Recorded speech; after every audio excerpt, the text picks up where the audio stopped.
Shikues të nderuar të emisionit Ditë e Re, tema e ditës së sotme, pra për emisionin e këtë dielës, është alimentacioni për krahja financiare për fëmijët. Me neve në studio është avokati njerë edhe magjistër i shkencave juridike, Liridon Sefa, për të na treguar edhe për të na spjeguar në detale se çfarë është ky term. Përshëndetje, mirë se erdhe. Përshëndetje, mirë se u gjeta. Faleminderit për ftesën. Faleminderit edhe juve që pranuat ftesën. Është një temë të cilën e kemi diskutuar edhe më herët, është një temë komplekse. Por ndoshta na spjegon më mirë se çka është alimentacioni. Po, duhet të them fillimisht që termi alimentacion më së shumti do të thotë përdoret në gjuhën popullore, por që kodi i familjes, termin alimentacion e përcakton si detyrim ushqimi, pra është një sër të drejtave për personat, për një apo për disa antar të familjes, të cilët janë të paaftë për punë, ose për shembull nuk kanë mundësi që t'i përmbushin kushtet elementare jetësore, u jepet e drejta e alimentacionit. Alimentacioni po ashtu është e rëndësishme vlen të cekët që është i rregulluar dhe i përcaktuar me kodin e familjes, gjithsesi nga neni 253 deri tek neni 284 i kodit të familjes, dhe implementimi i këtij instituti ligjor e ka për synim përmbushjen e nevojave të atyre antarëve të familjes që për shkak të disa rrethanave apo situatave të ndryshme nuk janë në gjendje që t'i përmbushin nevojat elementare jetësore. Po ashtu duhet thënë që alimentacioni në kuptimin esencial të fjalës nënkupton një sër e nevojash, si për shembull nevojat e shpenzimit të ndryshme të ushqimit, të veshmbathjes, të vendbanimit, shpenzimit të ndryshme të nevojave spitalore dhe e shëndetësore. Po ashtu mendoj që është e rëndësishme të ceket që në kuptimin e kodit familjar, alimentacioni ka disa lloje në varësi të subjekteve, të subjektit i cili është i rëndësishëm që të jap alimentacionin dhe subjekti i cili ka të drejtë ta gëzojë alimentacionin.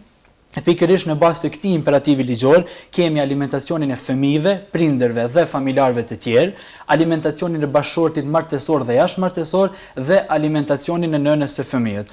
Por duke e marrë parasysh që edhe nga eksperienca ime si avokat, alimentacioni i fëmijëve posaçërisht në proceset pas shkurorzimit dhe të divorcit është tema e cila në praktikën gjyqësore dhe tek ne është më aktuale dhe le të themi gjithnjë më tepër përflitet për atë temë dhe për atë edhe siç e cekë në fillim është temë të jetë komplekse. Po edhe diçka tjetër, çka nënkupton ushtrimi i të drejtës prindrore me kapacitet të plot edhe pas shkurorzimit?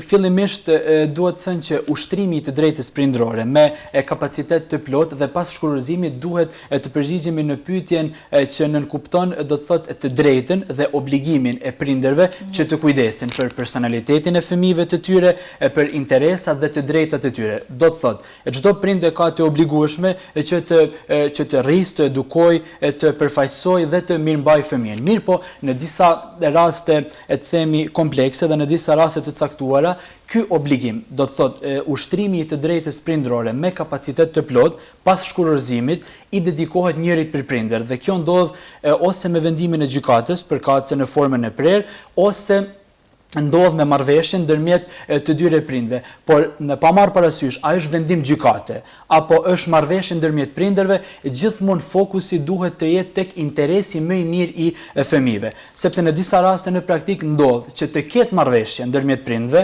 në lidhje me ushtrimin e detyrimit të tyre ndaj fëmijët, por në qoftë se ajo marrëveshje nuk është në dakordim me interesin më të mirë të fëmijët, atëherë ajo marrëveshje nga gjykata nuk mund të miratohet, madje mund edhe të anulohet.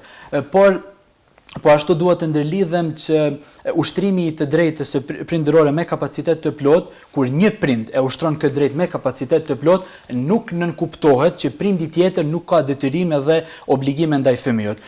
Pikë së pari, prindëri i cili nuk e ushtron me kapacitet të plot ka detyrën, që është edhe tema e sotme, detyrën e alimentacionit. Pra ka detyrë që të mirëmbajë fëmijën e tij, ka detyrë që të kultivojë me fëmijën e tij marrëdhënie të mirëfillta dhe po ashtu me prindërin i cili ushtron këtë detyrë me kapacitet të plot, ka detyrë dhe obligim që për pyetjet themi rrënjësore dhe më të rëndësishme të jetës së fëmijës ka momentin e vendimarrjes. Do të thotë këtu bëhet fjalë për arsimimin e fëmijës, për shembull për ndërrimin e vendbanimit dhe për udhëheqjen e pasurisë së fëmijës. Do të thotë bëhet fjalë për pyetjet të cilat janë të rëndësishme për zhvillimin psikofizik të secilit fëmijë. Normalisht, po fëmia në fund të fundit është i përbashkët edhe kanë të drejta të plota edhe njëri edhe tjetri edhe pas. Përveç obligimeve ligjore është edhe obligimi moral dhe le të themi i logjikshëm i secilit prind. Po kush ka drejtë të përfitoj, si përcaktohet edhe shuma edhe kush ka drejt të përfitoj ndihmën në kuptimin e alimentacionit. Gjithsesi të drejtën e alimentacionit pikë së pari e kanë fëmijët, pastaj kanë prindërit dhe anëtarët e tjerë familjarë dhe siç e cekëm edhe në fillim, e kanë të drejtë edhe bashkëshorti martesor dhe jashtëmartesor dhe nëna e fëmijët.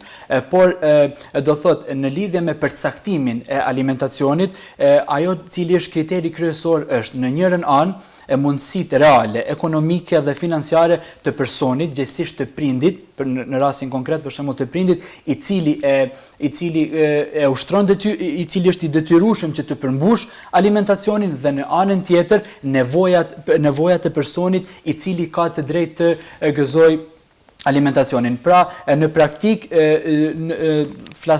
në përgjykata gjithmonë tentohet që të krijohet një balans ndërmjet nevojave të personit i cili ka të drejtë të përfitoj financiarisht pra të gëzojë alimentacionin dhe personit i cili duhet ta përmbush këtë detyrim. Parimisht mund të themi që alimentacioni përcaktohet në para, pra në të holla, dhe këtu gjithmonë prap kthehemi tek momenti që duhet të shikohen mundësitë reale financiare të personit i cili është i obligueshëm dhe në momentin e një vendimarrje nga ana gjykatës përkatëse, gjykata do të thotë e përcakton një shumë në shumicën e rasteve, flas nga eksperienca ime, është që e përcakton shumën mujore dhe kjo më së tepër i referohet atyre prindërve të cilët kanë të ardhura financiare mujore, qoftë përmes për shembull pensionit apo përmes pagës ku janë të punësuar të ndonjë person fizik apo juridik, dhe ajo çfarë shumë e rëndësishme të cekët që kodi i familjes kategorikisht e ka përcaktuar që alimentacioni, do thotë shuma apo sasia e alimentacionit nuk mund të jetë më e vogël se sa 15% apo më e madhe se sa 50% nga të ardhurat e personit i cili është i detyrueshëm që ta përmbush këtë obligim, i cili është ligjor dhe moral. E besoj që keni raste të shumta dhe procese gjyqësore të cilat ju si avokati përcjellni. Sa respektohet edhe cilat janë ndërshkimet për ato persona të cilat nuk e respektojnë këtë ligj? E kuptoj.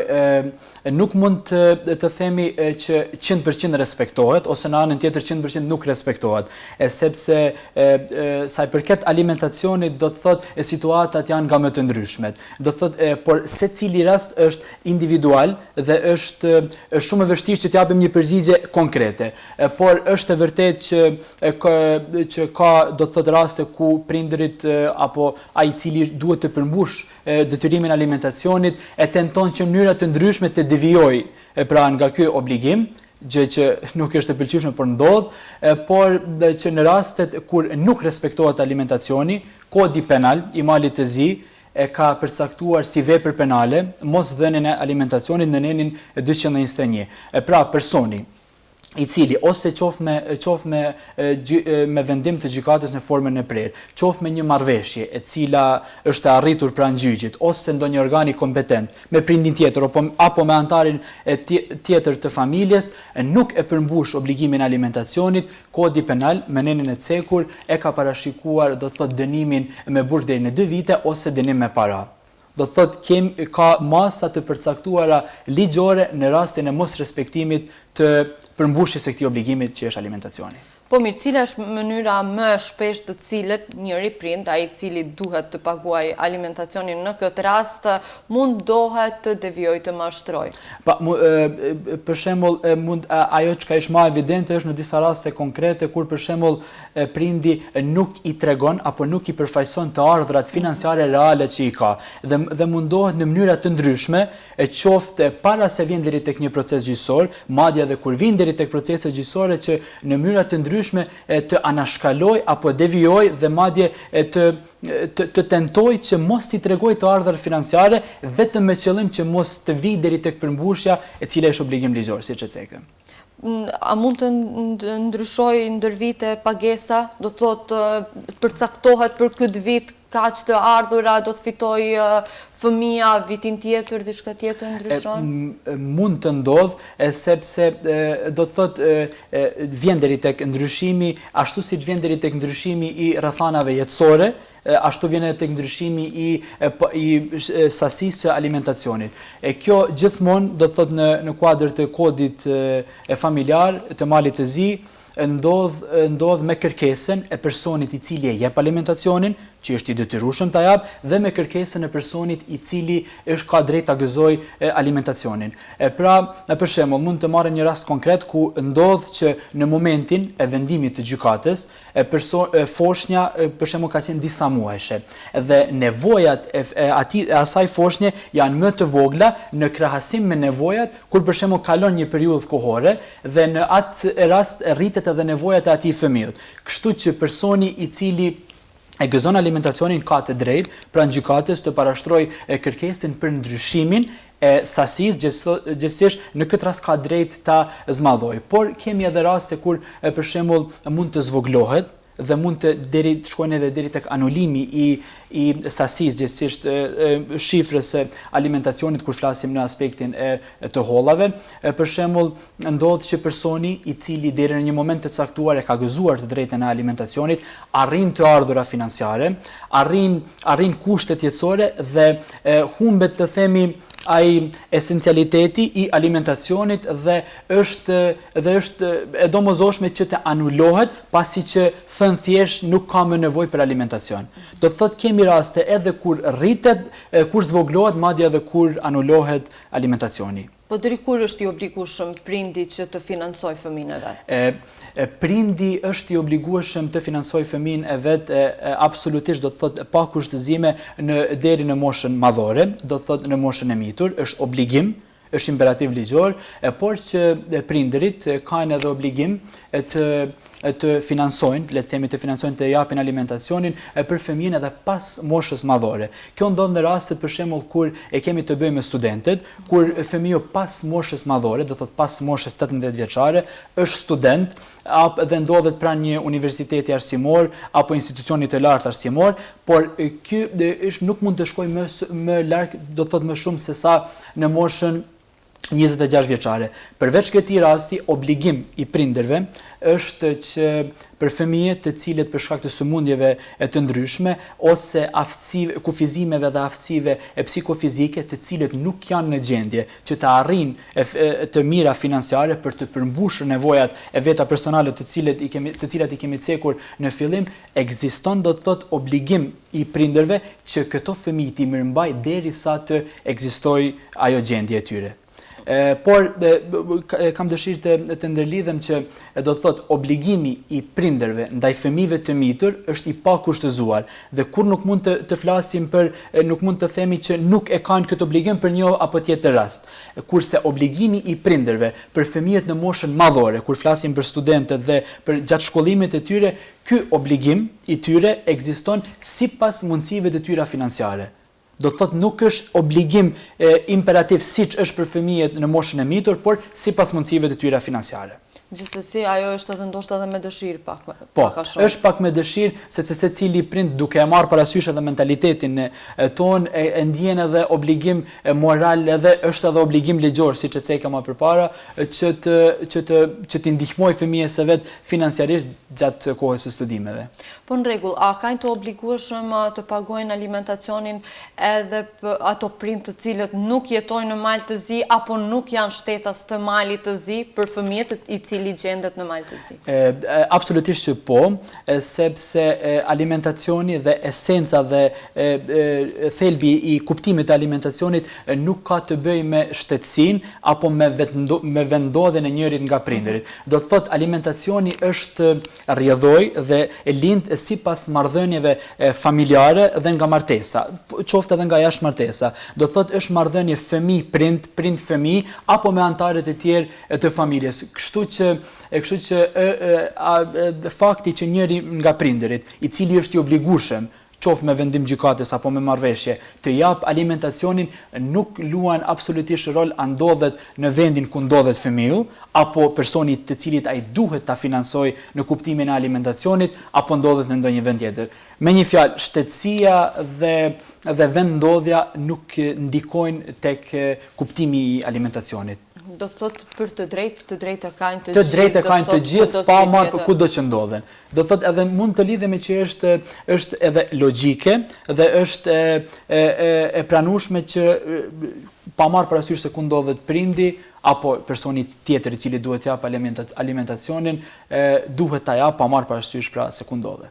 Edhe ajo vendoset njësoj sipas pagave apo të ardhurave mujore. Po, sipas pagave siç e cekim, nuk mund të jenë njëjtë edhe për ato që janë shtetas të malit. Po, njëjtë, do thotë sepse kur një gjykim, një akt gjykim merret dhe lëshohet në shtetin e Malit të Zi, atëherë lëshohet sipas dispozitave dhe rregullave kodit familjar, kodit të familjes të Malit të Zi. Megjithëse në disa raste ka edhe pranimin e akt gjykimeve të shteteve tjera, por nëse flasim në kontekstin e personave dhe të cilët jetojnë dhe në Mal të Zi, atëherë sigurisht që nuk ka dallim ku ndodhen dhe që është do thotë kategoria nga 15% deri në 58%.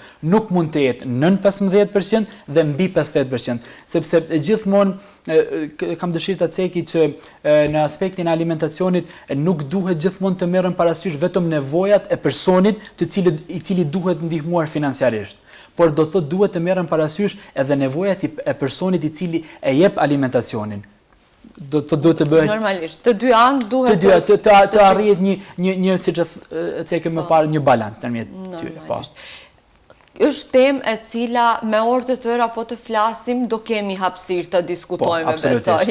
Edhe që çdo herë ka diçka të re, ka risi për cilat mund të flitet sa i përket alimentacionit. Keni diçka të fundit të shtoni për shikuesit?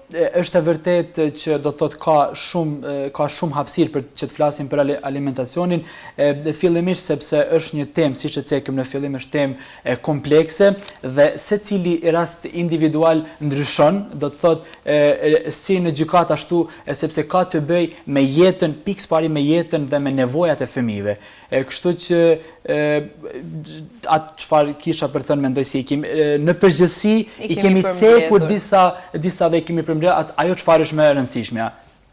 Gjithsesi, prindërit e kanë obligim moral fillimisht edhe ligjor që të mbështesin fëmijët. Siç e cekëm janë të parapara dhe ndëshkimet në kuptimin e kodit penal, kështu që është obligim pikë së pari moral, pastaj edhe ligjor. Unë ju falenderoj që ishit këtë mëngjes me neve në studio, që për shikuesit tanë keni zbuluar ndoshta dhe disa fakte të cilat ato edhe nuk i kanë nënditur, por ndoshta edhe për ato prindër të cilët janë në atë procesin gjyqësor apo edhe paragjyqësor, se çfarë mund të ndodhë me ta dhe me fëmijët e vet. Faleminderit. Faleminderit edhe juve për ftesën. Ishte kënaqësi. Shikues të nderuar, tema e ditës së sotme ishte alimentacioni. Folëm me avokatin i cili ishte këtë mëngjes me neve në studio, Liridon Sefa. Ne tani do bëjmë një shkëputje të shkurtër dhe do të rikthehemi pas pak.